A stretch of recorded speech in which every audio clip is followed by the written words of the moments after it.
우리에게 주시는 말씀은 창세기 37장 1절에서 11절 말씀입니다. 창세기 37장 1절에서 11절 말씀, 저와 여러분들이 한 절씩 교독하도록 하겠습니다. 창세기 37장 1절에서 11절 말씀, 마지막 11절은 함께 읽겠습니다. 야곱이 가나안 땅 곧 그의 아버지가 거류하던 땅에 거주하였으니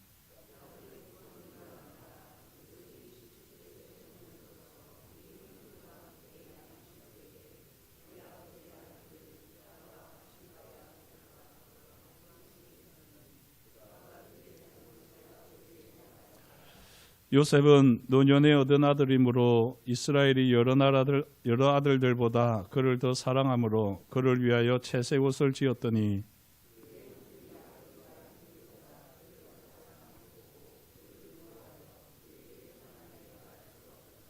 요셉이 꿈을 꾸고 자기 형들에게 말하매 그들이 그를 더욱 미워하였더라.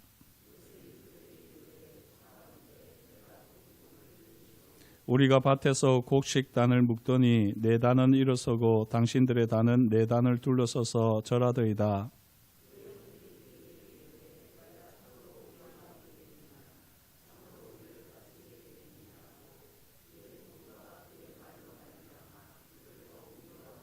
요셉이 다시 꿈을 꾸고 그의 형들에게 말하여 이르되 내가 또 꿈을 꾼즉 해와 달과 열한 별이 내게 절하더이다 하니라.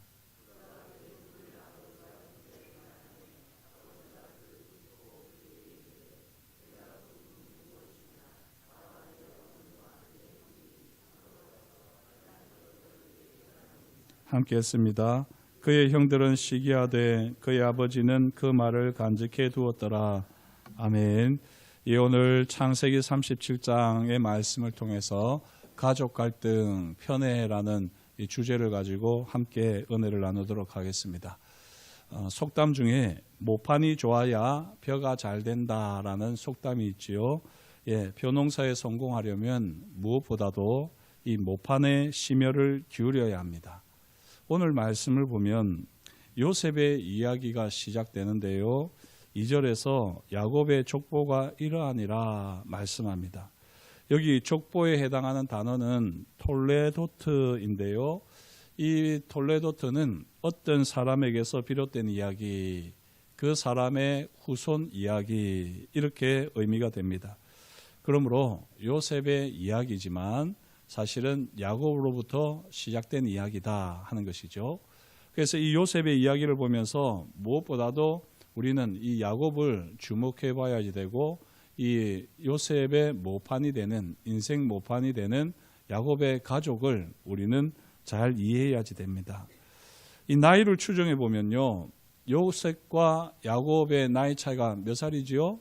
90살입니다. 정확하게 말하기는 어렵습니다. 성경이 말하는 나이를 이게 횟수가 우리하고는 좀 다르기 때문에 91살 또는 90살인데요. 외우기 좋게 90살이라고 치면 90살의 나이 차이가 나면요.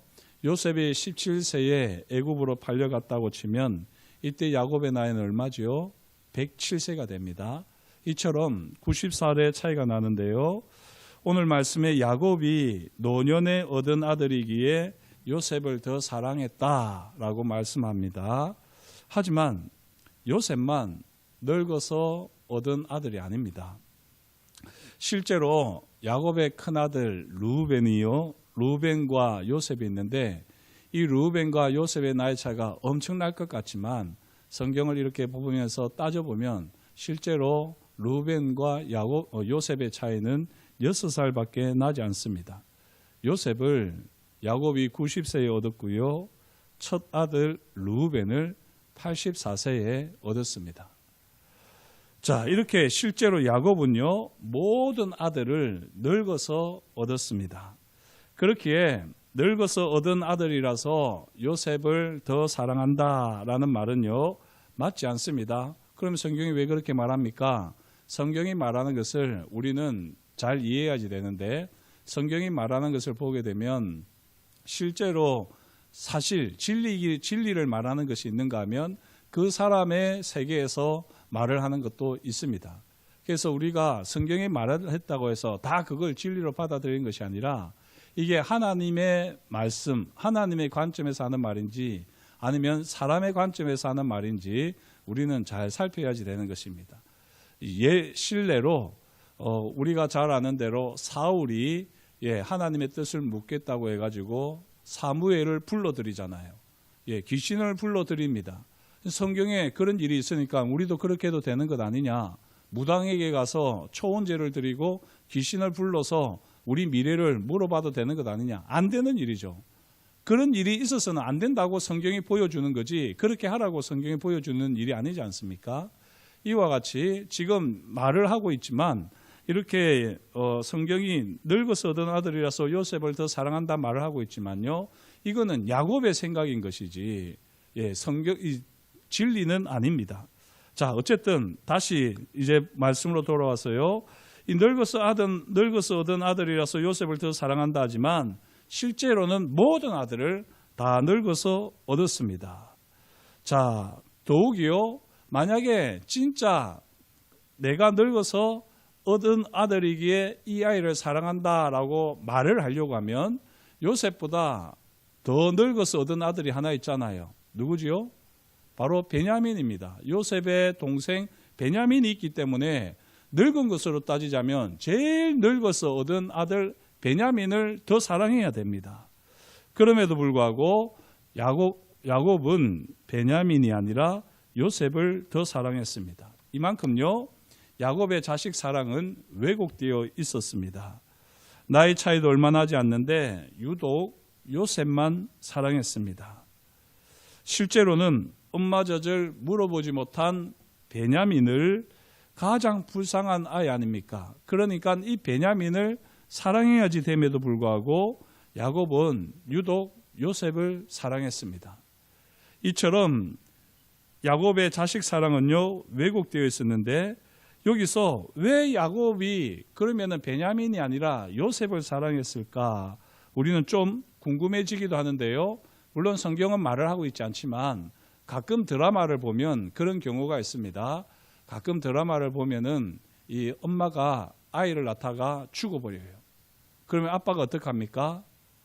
그 아이가 엄마를 죽인 원수라고 여기고는 그 아이를 미워하는 경우가 있습니다. 드라마를 가끔 보면은. 저만 그런 드라마 봤나요? 아마 그런 거 보셨을 텐데, 지금 야곱이 그런 거죠. 야곱에게 있어서 베냐민은 엄마를 죽게 한 장본인일 뿐입니다. 그래서 사실은 가장 야곱의 사랑이 필요한 엄마 젖을 입에 물어보지도 못했던 이 베냐민이 가장 불쌍한 아이인데, 그래서 가장 사랑해야 할 아이인데도 불구하고 야곱의 마음에는 이 녀석은 엄마를, 내가 가장 사랑하는 여인 늘 라헬을 죽게 한 장본인이다 하는 거죠. 그래서 이 베냐민이 태어나면서 우는 것은요, 기똥으로도 들리지 않습니다. 그러면서 오히려 엄마 젖을 물고 그렇게 울어대었던 요셉, 하지만 엄마 젖을 더 이상 물지 못하고 울어대는 요셉의 울음소리만 더 크게 들렸던 것입니다. 이렇게 야곱은요, 요셉이 너무 안타깝게 여겨지고, 그래서 이 요셉에게 채색 옷을 지어 주었던 것이고요. 이렇게 하면서 유독 요셉을 사랑했습니다. 이렇게 요셉을 사랑하는 야곱을 보게 되면요, 심리학적으로 보게 되면 이게 바로 라헬을 사랑하는 마음이 요셉에게 투사되은 것이죠. 모두 저도 뭐 심리학을 잘하는 것은 아닙니다만, 이렇게 야곱이 요셉을 볼 때마다 요셉에게서 라헬을 보는 것입니다. 그래서 이 야곱은 누구보다도 요셉을 사랑하고 아끼고 채색 옷을 입혔습니다. 하지만 정작 그 라헬의 막내 아들이었던 베냐민은 이렇게 덜 사랑했던 야곱인 것이죠. 이런 야곱의 편애가요, 결국에는 형제들 사이의 관계를 더욱더 심각하게 만들었습니다. 이 야곱의 편애에 편승하여서 요셉은 가족들에게 밉살스럽게 굴었는데요. 오늘 이야기를 잘 보시면 몇 가지 이야기가 나오는데, 요셉은 아버지의 아내들인 빌하와 실바의 아들들의 잘못을 아버지께 말했다라고 이야기를 합니다. 여기 강조하는 것을 잘 보십시오. 그의 아버지의 아내들인 빌하와 실바의 아들들. 이 아버지의 아내 중에 누가 빠졌습니까? 레아가 빠졌습니다. 레아가 빠졌고 그의 아들들은 고발하지 않았어요. 예. 여기서 가만히 보게 되면요, 사실 요셉은 본처와 첩을 구분하게 되고요, 그리고 그 자식까지 구분하는 것을 보게 됩니다. 요셉이 이렇게 신분을 가릴 만큼 가정 분위기는 나름대로 신분 사회였음을 알 수가 있습니다. 요셉이 이처럼 신분 의식을 가지게 된 것은요, 모두 야곱의 탓이라고 할 수 있습니다. 여기서 한 걸음 더 나아가 아버지 야곱의 편애를 등에 업고 요셉은 권세를 부렸는데요, 누구나 꿈을 꾸지요. 그리고 그 꿈 이야기를 할 수 있습니다. 하지만 요셉은 자기가 꾼 꿈 이야기를 했다가 형들에게 더욱 미움을 받습니다. 가뜩이나 아버지에게 특별한 사랑을 받고 있는 요셉이었는데, 요셉은 그런 특별한 사랑을 받고 있는 것에 대해서 아주 자랑으로 여기고 당연하게 여기고요, 그러면서 꿈 이야기를 했던 것입니다. 첫 번째 꿈이 무엇입니까? 형들의 곡식단이 요셉의 곡식단에 절을 하더이다, 절하는 꿈이죠. 이 꿈을 들은 형들이 더욱 요셉을 미워했습니다. 이렇게 미워하는 것이 표로가 났거든요. 그럼에도 불구하고 요셉은 그것을 전혀 개의치 않았다 하는 것은요, 어떤 면에서 즐겼다라고 볼 수가 있습니다. 이런 가운데 또 요셉이 두 번째 꿈을 꾸었는데, 이번에는 해와 달과 11별이 내게 절하더이다 라고 하면서 이 아버지와 그러니까 부모님이 있고 형들이 있는 데서 자랑 삼아 이야기를 했습니다. 이때 분위기가 별로 좋지 않으니까 아버지 야곱이 요셉을 꾸짖었습니다. 형들이 가뜩이나 미워하고 시기하고 있었기 때문이죠. 자, 이 사실 요셉의 하는 이 꿈 이야기를 들으면 누가 들어도 별로 유쾌하지 않습니다. 요셉 외에는 누구도 별로 듣고 싶지 않은 꿈 이야기를 요셉은 계속해서 했을 것입니다. 요셉은 철없이 편애를 즐기며 누렸고요, 이런 요셉을 아버지는 꾸짖었습니다. 야곱은 입으로는 그러면 안 돼, 그런 꿈 이야기를 그렇게 막 하는 게 아니야 라고 요셉에게 이야기했겠지요. 하지만 야곱은 요셉의 꿈을 마음에 간직했다라고 오늘 말씀 11절에 이야기하고 있습니다. 자, 여기서 우리는 조금 생각을 해볼 수 있는데요, 야곱은 어떤 사람입니까? 야곱도 사실은 꿈의 사람입니다. 그래서 야곱도 꿈을 통해서 하나님을 만났을 거예요. 야곱이 형 에서를 피해서 외삼촌 집으로 가게 될 때에 그가 길에서 자면서 꿈을 통해 하나님을 만나고 그 꿈이 성취되어지는 것을 경험한 야곱입니다. 이 야곱이 꿈의 사람이었고 하나님께서 꿈을 통해서 말씀하시는 것을 잘 알았기 때문에 이 요셉의 꿈 이야기를 듣고는 아버지는 그걸 마음에 간직할 수 있었던 것이죠. 하지만요, 아쉬운 점이 있는데 야곱이 요셉의 꿈을 듣고 그런 요셉이 자랑 삼아 말을 하는 그 꿈 이야기에 대해서 요셉을 꾸짖었을 뿐 요셉의 꿈을 제대로 관리해 주지는 못했습니다. 야곱이 꿈의 사람이라면요, 자기처럼 꿈을 통해 말씀하시는 하나님을 경험하는 이 요셉이 꿈을 마음에 품고 그 꿈을 키워나갈 수 있도록 옆에서 도왔어야지 됩니다. 그리고 그러려면 제일 먼저 해야 되는 것이 무엇일까요? 꿈이 성취되기 위해서는요, 그 꿈을 품을 수 있는 사람이 되어야 합니다. 그 큰 꿈이 있다고 하면 그 큰 꿈을 품을 수 있는 성품이 되어야 하는 것이죠. 그런데 야곱은 이 요셉이 하나님이 주신 꿈, 그 꿈을 이루어가기 위해서 성품이 다듬어져야지 되는데 그러기에는 너무나도 가족이 갈등 가운데 있었다, 편애로 인한 갈등 가운데 있었다 하는 것을 오늘 말씀이 우리에게 잘 보여주는 겁니다. 그래서 하나님께서는 요셉의 꿈을 직접 성취하시기 위해서요, 요셉의 꿈을 관리하십니다. 그리고 그 방법으로서 형들의 시기와 질투, 미움을 통하여서 요셉을 애굽에 팔아넘기게 하십니다. 그리고 하나님께서 직접 요셉의 성품을 다듬으시고요. 그렇게 다듬어진 성품 가운데에 하나님께서는 요셉의 꿈을 성취해 가십니다.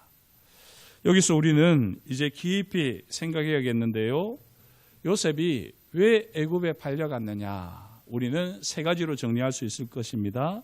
제일 먼저는 아버지 야곱이 아버지로서의 역할을 제대로 감당하지 못했기 때문입니다.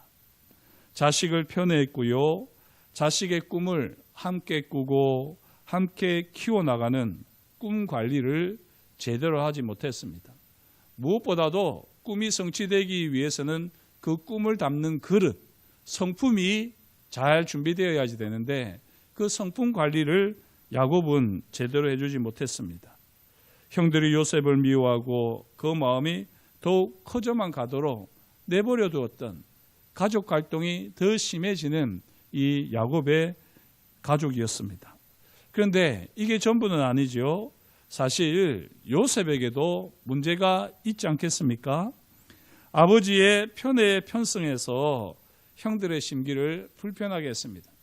그러면서 그걸 사실은 조금 즐기기도 했던 야곱입니다. 아버지께 칭찬을 받기 위해서 옳은 일을 했다고 하지만요.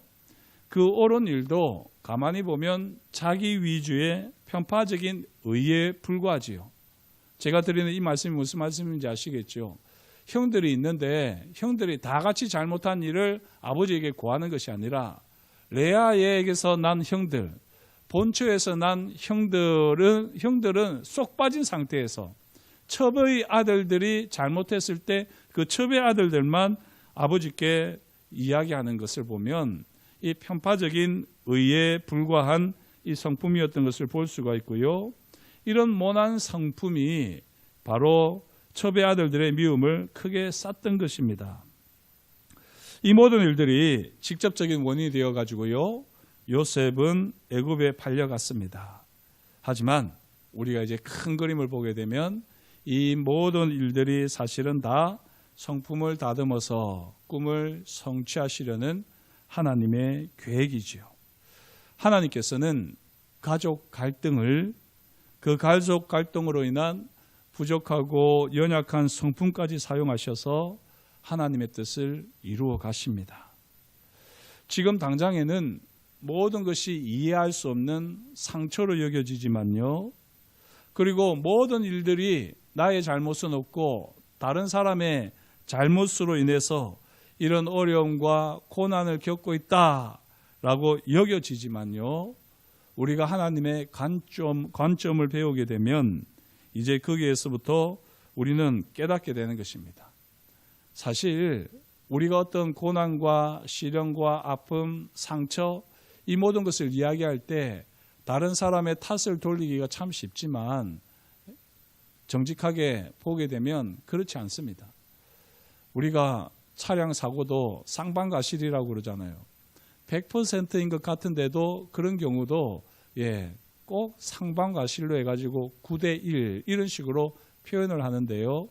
우리가 누구 때문에 상처받는다고 하지만 사실 우리가 조금 더 성숙한 관점에서 하나님의 관점에서 보게 되면요. 거기에는 여전히 상처받을 수밖에 없는 나의 모난 성품이 있습니다. 나의 모자라는 부분들이 있는 것입니다. 그런 것은 보지를 못하고 꼭 다른 사람 때문에 내가 상처 입었다. 누구 때문이다 하면서요. 사실은 스스로 그 상처를 더 키워가고 있는 것이 우리의 모습이기도 합니다. 내가 아무리 옳다고 해도요. 그러나 나에게도 허물이 있고 나에게도 원인을 제공하는 최소한의 과실은 있기 마련입니다. 이렇게 우리가 실제로 어떤 문제가 발생하고 그 가족 안에서 어떤 문제들이 계속해서 자라기 시작하겠지만 그러나 그렇게 자라는 가운데 나도 모르게 내가 결국에는 상처받을 만한 건덕지를 마련해 주고요. 빌미를 제공하고 그걸로 인해서 다른 사람들의 이 여러 가지 미움이나 또 시기나 질투나 그 외에 분노나 이런 악한 감정들을 불러일으키게 되고 이것으로 인해서 우리는 상처를 받게 되는 것입니다. 그런데 하나님께서는 이 모든 과정을 통해 가지고 하나님의 뜻을 이루신다는 것이죠. 저와 여러분들이 하나님의 관점을 회복하기까지는요, 우리는 여전히 상처의 늪에서 호적거릴 수밖에 없습니다. 그리고 그 상처의 늪에 그 밑바닥을 보면은 바로 가족 갈등이 있습니다.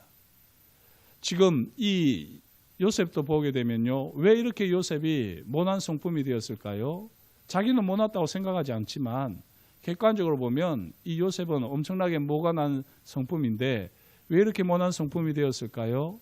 엄마가 없잖아요. 생모가 없습니다. 아버지만 있고 엄마가 없기 때문에 이 요셉은 균형 감각 있게 성장을 하지 못했습니다. 거기다가 아버지의 사랑만 받고 있으면서 더 이 성품이 모가 날 수밖에 없었습니다. 가만히 우리의 삶의 자리를 지금 돌아보면요, 지금 어떤 어려움 가운데 있을 수 있고 어떤 아픔으로 인해서 상처로 인해서 괴로울 수 있는데 그 1차적인 잘못은 우리에게 상처 준 사람일 겁니다. 하지만요, 좀 더 우리 내면을 돌아보게 되면 그렇게 우리에게 상처를 주게 했던 원인 제공을 우리 스스로가 했습니다. 그리고 그걸 우리 스스로는 잘 알지 못하는데요, 우리 가족을 한번 잘 살펴보십시오. 때로는 아버지가 마음에 들지 않지요. 때로는 어머니가 섭섭하지요.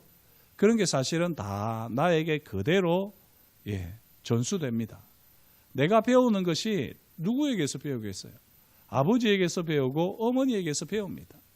내가 만약에 아버지로부터 불만이 생겼고 어머니에게 서운한 마음이 생겼으면 똑같이 다른 사람도 나에게서 불만이 생기고 서운한 마음이 생길 수 있다라고 여기면 됩니다. 알게 모르게 우리는 이미 가족이라고 하는 이 모판에서 성장하고 자랐기 때문에 알게 모르게 아버지 어머니의 허물들이, 연약함이, 부족함이 우리에게 그대로 전수되었습니다. 그래서 다른 사람들과 다른 우리를 보고 우리에게 그들은 자기들 방식으로 행동하는데 그게 우리에게는 상처가 되기도 하고 분노가 되기도 하고 원한이 되기도 하는 것이죠. 그런데 이렇게 모난 성품을 가지고는 아무리 하나님의 말씀이라고 해도요, 역사할 수가 없습니다. 아무리 하나님의 위대한 꿈이라고 해도 그 꿈이 이루어질 수가 없는 것입니다. 우리 주님께서도 하나님께서도 우리에게 한량없는 은혜를 주고 싶으시지만 우리의 그릇이 깨끗하게 준비되지 않으면요, 우리 그릇에 좋은 것을 담을 수가 없는 것이죠. 담을 수가 없는 것입니다. 더러운 그릇에 무엇을 담을 수가 있겠습니까? 그래서 우리가 하나님의 큰 은혜를 사모하면 우리는 큰 회개가 있어야지 되는 것입니다. 하나님의 놀라운 풍성한 복을 우리가 사모한다면 우리는 더 깊은 회개가 있어야지 되는 것입니다. 우리의 성품이 다듬어지기까지 우리는 꿈을 성취할 수가 없습니다. 그래서 하나님께서는 이 요셉의 꿈을 성취하기 위해서 가정에서는 이 성품이 다듬어지지 않을 것 같으니까, 다듬어지지 않으니까 이제는 인생 광야에서 이 요셉의 이 성품을 다듬으시고 그 큰 꿈을 품을 만한 사람으로 하나님께서 만들어 가십니다. 오늘 첫 번째 시간 가족 갈등에 대해서 우리가 함께 생각을 해봤는데요. 야곱의 가정이 우리의 가정과 별반 다르지 않지 않습니까? 가만히 우리 자신을 돌아보면 우리는 참 많은 상처 속에서 또 가치관의 혼란 속에서 어려움 속에서 살아왔습니다. 그리고 그것이 고스란히 우리 삶에 자연스럽게 녹아있고 또 이것을 다른 사람들에게 당연한 듯 우리는 주장하기도 하고 또 그것을 요구하기도 하면서 살아가고 있습니다. 하나님의 관점을 가지기까지는 어쩌면 우리는 계속해서 모난 성품의 상태일 거고요. 그 가운데서 하나님의 꿈을 성취하는 것은 아주 먼 이야기일 수 있습니다. 용서, 내가 누군가를 용서한다고 하기 전에 정말 나는 다른 사람들에게 그 나에게 잘못한 사람에게 실제로 내가 먼저 잘못한 것은 아닐까, 그렇게 우리는 돌아볼 수 있어야지 됩니다. 오늘 말씀을 힘입어서 먼저 아버지들이 조용히 자신을 돌아보시면 좋겠습니다. 나는 야곱과 같은 아버지는 아닌가? 나는 엄마라고 하면서도 가정에서 엄마로서의 구실을 제대로 했는가? 혹 아버지가 잘 못할 때, 아버지가 균형 감각이 없을 때 거기에 균형 감각을 줄 수 있는 지혜로운 엄마였나? 정말 사랑이 많은 엄마였나? 그렇게 아이를 꿈을 품을 수 있고 꿈을 성취할 수 있는 성품을 다듬는 부모였나? 그렇게 우리 자신을 돌아보면서 하나님 앞에서 기도했으면 좋겠습니다. 그리고 혹 지금도 마음속에 용서하지 못하는 사람이 있다면요, 그리고 계속해서 마음이 불편한 사람이 있다고 하면 물론 그 사람이 우리를 불편하게 하는 건 맞습니다만, 그러나 왜 다른 사람은 불편해하지 않는데 나만 이렇게 유독 불편할까? 그거는 내게도 문제가 있다는 거잖아요. 그렇게 우리 자신을 살펴보면서 우리 자신을 하나님 앞에 내려놓을 수 있어야지 됩니다. 그리고 하나님의 관점을 허락하여 주십시오. 하나님의 꿈을 주시고 그 꿈을 품고 그 꿈을 이루어갈 수 있는 성품이 다듬어지는 하나님의 사람 되게 해주십시오. 이 일주일 만에 우리의 성품이 다듬어지겠습니까? 그거는 대단한 착각이지요. 그러나 우리가 출발은 할 수가 있습니다. 정말 가족에서부터 시작되었던 나의 이 모난 성품, 치우쳐져 있는 이 성품, 기호, 성향, 이 모든 것들을 발견하고 조금 더 넓은 마음을 가지고 열린 마음을 가지고 좀 더 겸손하게 하나님의 꿈을, 하나님의 말씀을 이루어가는 하나님의 사람으로 우리는 새롭게 출발할 수 있습니다.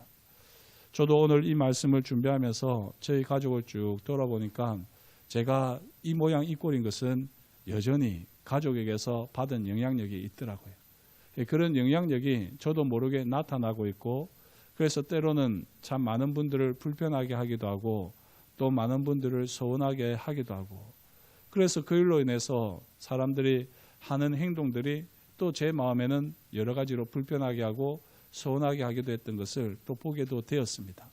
오늘 말씀을 힘입어서 우리 가족 상황들을 한번 잘 살펴보시고 하나님 아버지, 제 마음을 만져주셔서 제 삶의 모판이었던 가정에서부터 시작된 저의 이 죄와 허물, 연약함들이 주님 안에서 온전히 회복되어지고 씻어지는 삶이 되게 해주십시오.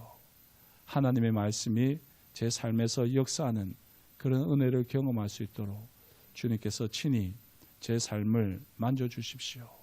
그렇게 기도하는 하루가 될 수 있기를 주의 이름으로 축복합니다. 기도하겠습니다. 하나님 아버지, 오늘도 주님께서 우리에게 말씀하여 주시니 감사합니다. 하나님 아버지, 모든 문제는 가정에서부터 출발되었음을 우리가 잘 압니다. 그러나 정작 가정을 살펴보면서 나의 문제가 무엇인지를 제대로 보는 일에는, 자기를 성찰하는 일에는 참 우리가 게을렀고 또 소홀했음을 다시 한번 깨닫습니다.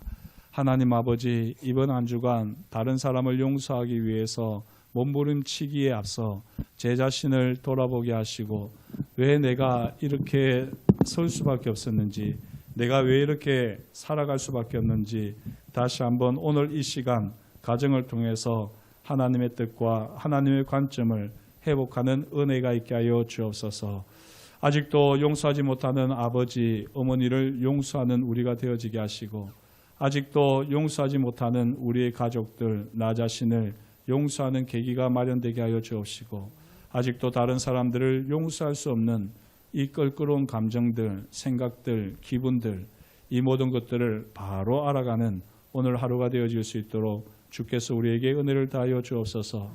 모든 것이 가족으로부터 시작되었기에 가족에서부터 출발하기를 원하오니 하나님 아버지, 우리의 눈을 밝혀 주옵소서. 예수님의 이름으로 기도드립니다. 아멘.